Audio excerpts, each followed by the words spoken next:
were different. They were from different worlds. Oh well, at least I still have my buds, my bestie Sarah, and my cute boyfriend Brian. But this all changed when Stacy walked up at school with her perfect looks and her "I'm so sweet and friendly" routine. Yeah, right. So, what if she had a prettyish face and a bit part in some TV show? Underneath the fake shine, she was clearly not all that. I walked into English class to see her sitting at the desk next to mine. Oh, great. I couldn't even get to my seat because everyone else was surrounding her, asking her dumb questions such as, "What shampoo do you use?" And "Do you get snack breaks when you film your show?" Geez, give me a break instead. Then, when I finally managed to sit down, she smiled at me, and in this sickly sweet voice said, "Hi, I hope it's okay I sit here. I'm Stacy." Yeah, sure. I forced a smile back, but on the inside, my anger was boiling over. Who did this girl think she was?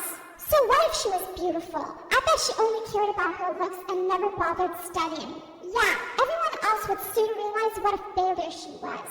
Then, one time during recess, Stacy, the living Barbie doll, suggested we start a yearbook, and now everyone's treating her like she's achieved world peace or something. You know the worst part of it? I've been saying we should start a yearbook for years, but no one listened to me. And guess who received so many welcome cards and love notes that they fell out of her locker and obstructed the hallway? Yep, Stacy. Gosh, it's been like weeks already. When will these stop? I hated how she thanked everyone and blushed and I needed to be around the same person who didn't think the sun shone out of her. She was everywhere. It made me sick. But thank God for lunchtime. It became the only peaceful time of the day for me, when I could hang out with Sarah and not have to worry about Stacy. But, what was this? What was that Barbie doll doing sitting at our table and talking to my best friend? I walked over there and placed my tray down next to Sarah. Oh, hi, Lily. Stacy just said the funniest thing. Great, I muttered under my breath. Lunch was an ordeal. Sarah ignored me and kept on asking Stacy dumb questions like, "Is your co-star Kyle as handsome in real life?" And "How do you style printed skirts with a colored tee?" Yawn! Later that day, due to a paint spillage in art, I was 5 minutes late out. Sarah had agreed to drive me home, but I went out to the parking lot. Her car wasn't there. Then I checked my phone and saw that she'd messaged me. "Where are you? I can't wait anymore. I'll leave first with Stacy. See you tomorrow, X." What? Is she ditching me to give that puppy a ride? We have been friends since childhood. How could she be fooled for Stacy's act and just throw away a friendship like that? Angry, I messaged her back, "You abandoned me for Little Miss Popular? How could you? I get it. New one in, old one out. Well, thanks a lot." My friend buzzed with her reply, "Lily, you know it isn't like that. You live up the road from school while Stacy lives much further away and she needed to get back in time to get ready for her filming schedule." Louder than ever, I quickly typed out my reply. "Whatever, it's too bad you'll always be a nobody in her eyes and she's just using you for a free ride." Then I took my phone onto my bed. I've had enough. Sarah had made her choice and it was to be friends with that fake over me. Sarah may have fallen into the Stacy trap, but at least I still have Brian, right? One afternoon, I was talking to him out in the schoolyard when Stacy tottered past. Even her try-to-her walk was annoying. She smiled over my Brian. Then she deliberately tripped up and dropped the books she was holding. I grabbed Brian's arm to stop him from going over, but he shook himself free from my grip and went over to her anyway. I watched him help her pick her books up, and then she blushed and squeaked out a "Thank you." She was the worst. When he walked back over to me with this big grin on his face, I couldn't take it anymore. So I blurted out to him, "How dare you leave me to help her?" He gave me a confused look. "Lily, I was just helping her out." "Yeah, right. You knew she dropped them on purpose to get your attention. But you went over there to her anyway because you think she's prettier than me." He sighed. "You're being ridiculous. You know what? I can't deal with your selfish, jealous streak anymore. Let's just call it a day. We're done." Then he walked off. I stood there watching him, expecting him to cool down and come back. Only he didn't. This was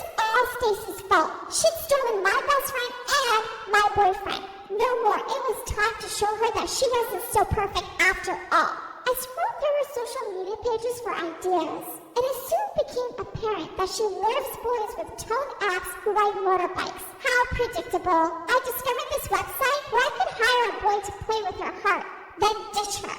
It's about time she learned how much it sucked to be undesirable and worthless. Ha! I found the perfect guy called Josh. He was 19, a gym addict, and he had a motorbike. Whoa, he was expensive, but it would be worth it, right? I arranged to meet him at the local coffee shop, and geez, he was even more handsome in person. I wished I could use this money to actually make him mine. Sigh. So, the deal is, he's gonna flirt with Stacy, make her love him deeply, and then break up with her. The next Monday, I walked out of school to see Josh parked up to the school gate, holding his helmet and looking like he belonged in a movie. Naturally, every girl was staring at him, but he made a beeline for Stacy. Then, just 1 week later, I saw him picking up Stacy from the school. Whoa! I knew that! I knew I had chosen the right person. Josh was such a lady killer. They looked super close, and I had to remind myself that he was just an actor and he was doing his job. She was gonna be so heartbroken. But a few weeks later, and he was still picking her up. Huh? Why hadn't you broken up with her yet? So I called him up and asked him what was taking him so long. He replied that he would do it soon. He was just making her fall for him more before he did it. Brutal. Only the weeks passed by and he still hadn't ended it. Then I was walking past the movie theater and I spotted them there kissing. What? This was not the plan. Furious, I had arranged to meet him the next day at the coffee shop. He walked over and couldn't even meet my eyes and said, I'm sorry, I can't do this anymore. I will refund you as soon as I can. Why? Have you fallen in love with her or something? I said jokingly. There was a long silence. Then he looked down at the table and muttered out, Yeah, I have. Why was I the only one on the planet who saw how big she was? Thanks to her siren ways, I lost my best friend, my boyfriend, and now my savings. This was it. I needed to confront her.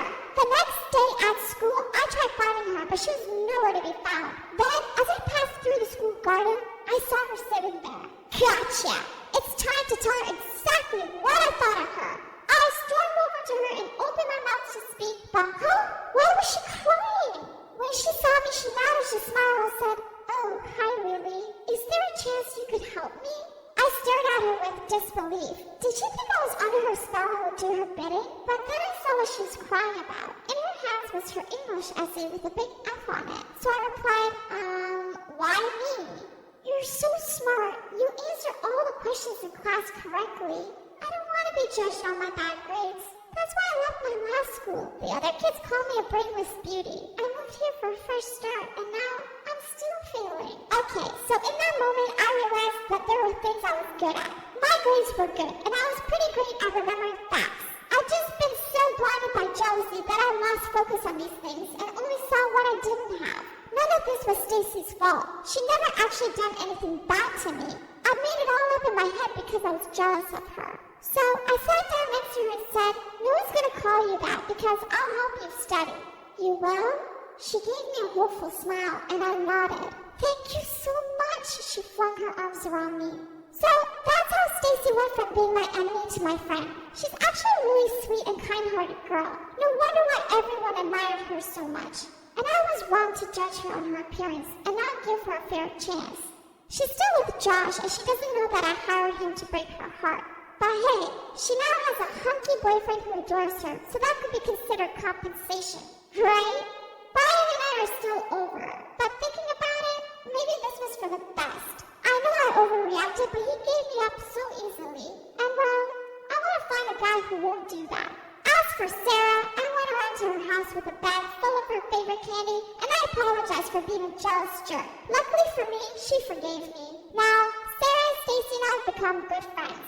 Sarah and I both help Stacy with her studies, and she gives us fashion tips. And you know what? I've come to realize that I'm pretty after all. I just needed to discover my spark. So finally, I learned that no one's perfect. Perfection is just an illusion. The most important thing is that we feel happy with what we own and never stop improving ourselves. So just be you and let everyone else concentrate on being them.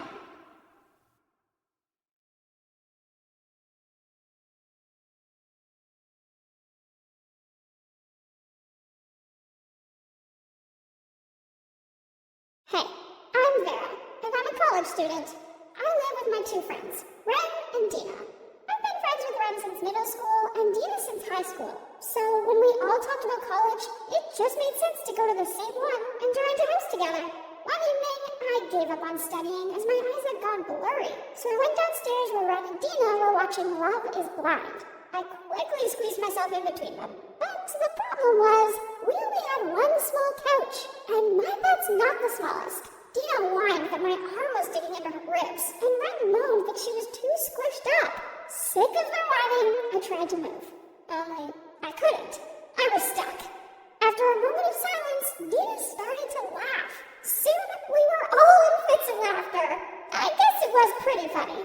The next day, Ren was on her laptop when she turned it to us and showed us a picture of a light gray armchair that was for sale at a nearby secondhand store. What do you think? She asked us. We all agreed that the armchair was a good idea. Out of all of us, Dina contributed the most money towards the armchair, as she had more savings than the rest of us did.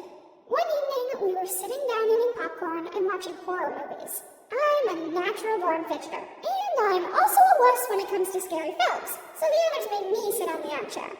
I curled up in the corner of the armchair and sneaked a peek behind my arm. Bad idea, as I managed to look during the scariest bit. I panicked and grabbed the arm of the chair's cushion surface so strongly that I almost burst it. I tried to push it back before the others noticed what I'd done. That's when I saw something stuck under it. I reached inside and pulled out so many envelopes. There was money in each of them, and lots of them were left down there. Guys? I showed Ren and Dina one of the open envelopes. They helped me flip the armchair and remove the rest of the envelopes. We discovered around about $200,000 hidden in it. We skipped past the next day and sat down and had a serious discussion about how to use the money.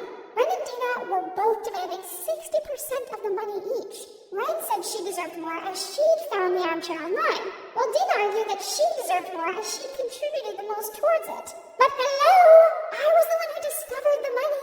You don't deserve it. You just spent it all on those vile hair products you use. Newsflash, they make your hair look limp and stink.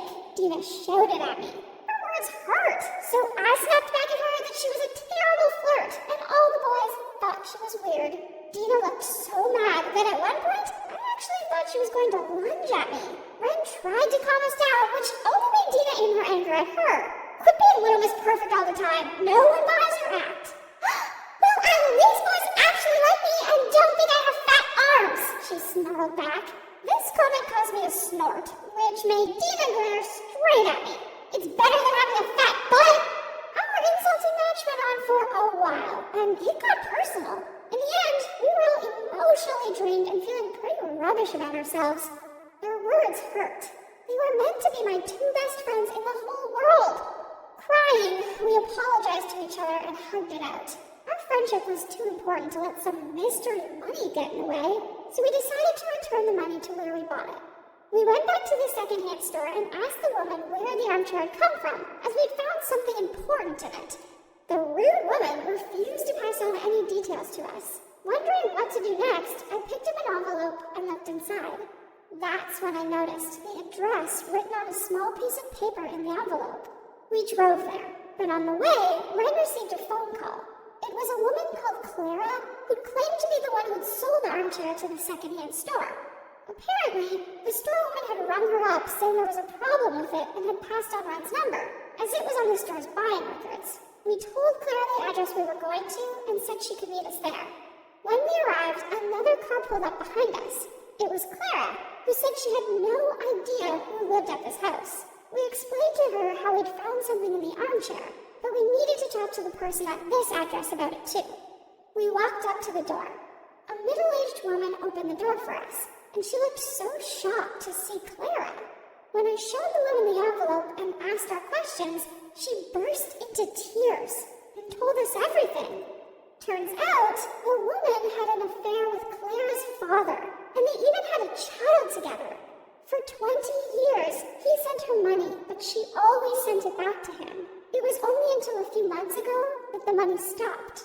Clara said that her father died a few months ago. He loved that armchair, so she'd sold it, as it was too painful for her to keep it. She had no idea about the money hidden in it, or about her secret half-brother. The lady begged Clara to forgive her, as she didn't mean to be the third person and wreck another family. Crying, Clara said she loved her father, and nothing could change that. They hugged each other, and suddenly, a guy around my age ran from the house in tears and also hugged them. Oh my God, we have never seen such a beautiful scene. We have never seen such a handsome guy. And just looking at my two friends, they didn't seem to be able to keep their cool anymore. They all agreed that the money would belong to the son. 3 of us got in the car and sat quietly for a pretty long time. I honestly don't know why I was silent. I was just seeing my two friends seem dumb and serious. Suddenly, Ren said, "He's mine." And Dina replied, "Sorry? Who is yours again?"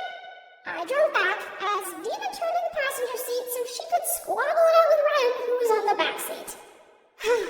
The money can't break our friendship.